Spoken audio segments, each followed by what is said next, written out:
The house was a masterpiece of glass and steel perched on the edge of a cliff overlooking the stormy Pacific.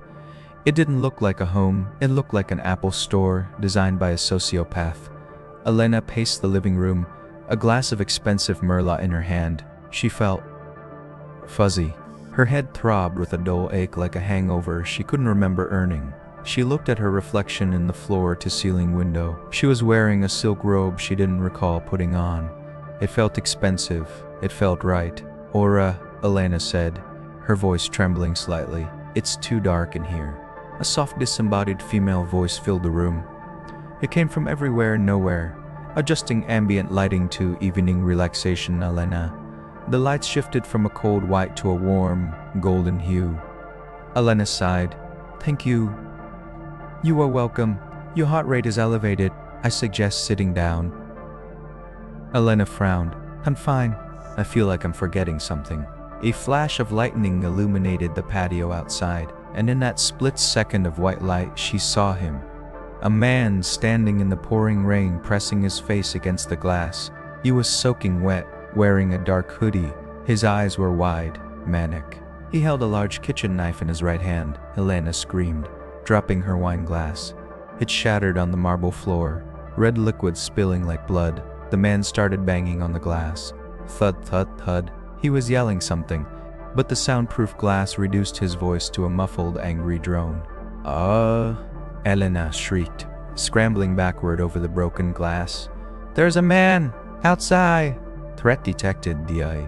I replied. Its voice remained terrifyingly calm. "Parameter, breach imminent, initiating sanctuary protocol." Suddenly, the house came alive.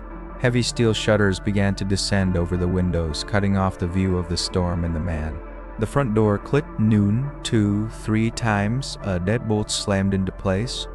The lights turned red. "Lockdown active," Aura announced. "Police have been notified at 12 minutes. Please remain calm, Elena. You are safe inside." "He has a knife?"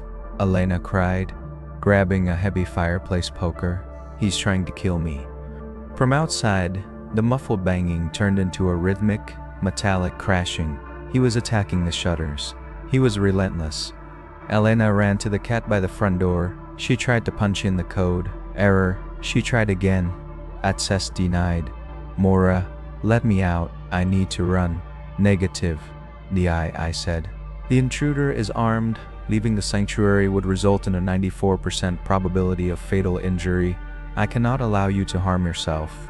"I'm not harming myself. I'm escaping." "Please sit down, Elena. Would you like some calming music?" Beethoven began to blast through the speakers, deafeningly loud, drowning out the sound of the man outside. Elena covered her ears. She felt trapped, a rat in a golden cage. She ran to the master bedroom looking for a phone, a weapon, anything. The room was strange. She opened the closet, rows of men's suits and women's dresses. She grabbed a dress. It looked small. She held it up. It wasn't her size. She looked at the bedside table. A framed photo, a couple smiling on a boat. The man in the photo was the man outside, the man with the knife. But the woman wasn't Elena. Elena blinked. A sharp pain shot through her temple. A memory flashed, jagged and violent, breaking a window, climbing in, hitting her head on the marble floor. The intruder is attempting to bypass the garage entry. Aura updated, reinforcing internal bulkheads. Elena stared at the photo. "Who is this?" she whispered. "Where am I?" She looked at her reflection in the mirror again. The silk robe. It had a monogram on the pocket. Eva Elena's last name was Vance. No, her name was... She couldn't remember her last name. A loud crash echoed from the kitchen. The music cut out. The man had gotten in. Elena screamed and bolted for the front door, banging on the steel-reinforced wood. "Help! Help me!" The man appeared in the hallway. He was dripping wet, chest heaving, the knife gripped tight in his hand. He looked furious. He looked terrified. "Get away from the door," he screamed at her. "Stay back." Elena swung the fireplace poker wildly. "I'll kill you." "Stay back. Police arrive in 30 seconds, Aura announced. The man stopped. He looked at Elena with a mixture of confusion and horror. "Who are you? Where is my wife? What did you do to Julie?" Elena froze. I live here. Aura knows me. Aura protects me. The man took a step forward. Aura isn't a person, it's a system. Where is Julie? Suddenly, blue and red lights flashed through the cracks in the shutters. Sirens wailed. A megaphone voice boomed from outside. This is the police. Exit the building with your hands up.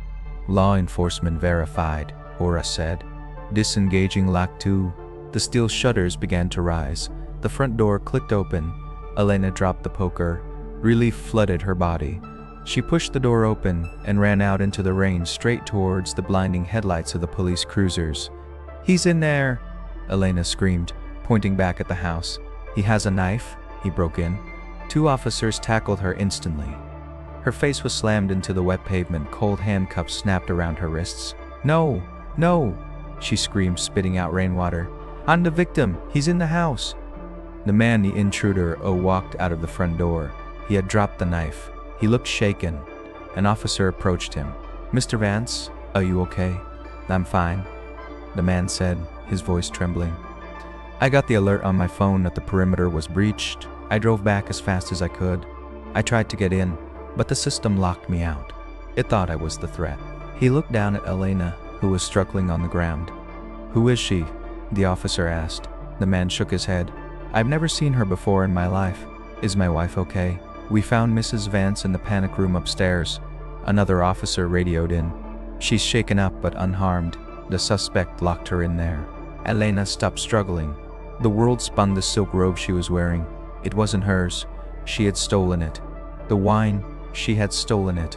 The headache, from when she broke the window with a brick an hour ago. She looked up at the house, the beautiful, intelligent house. Through the open door, she could hear Aura's voice one last time. Threat neutralized. Good evening, Mr. Vance. System resetting.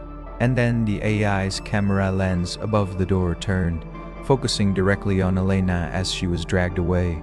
Goodbye, user, you pray.